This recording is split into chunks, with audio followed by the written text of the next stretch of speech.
worked fantastic. They are a little bit different characteristics than some of the other tires in the class. And I can see if you're a Miata driver and you're used to something and you use these, you might not be too happy with them right out the gate.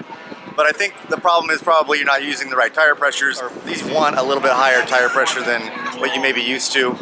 And then they do have a little bit different characteristic in terms of when they lose grip.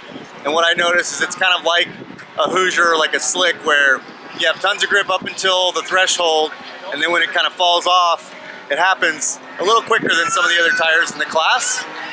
And especially on a lighter weight car like this, maybe it doesn't have, it's got no aero, so no downforce. It weighs a lot less than the BMWs and the Porsches and the other cars that run them. So, it takes a little getting used to. Now, if you have fast hands and a good reaction time, it's no problem. It did step out on me a couple times, and I had no problems recovering it. Look at that. Still tons of tread left. Nice. This could do a whole nother endurance race. A little bit of shoulder wear. These used to be fronts, remember, but tons of tread left.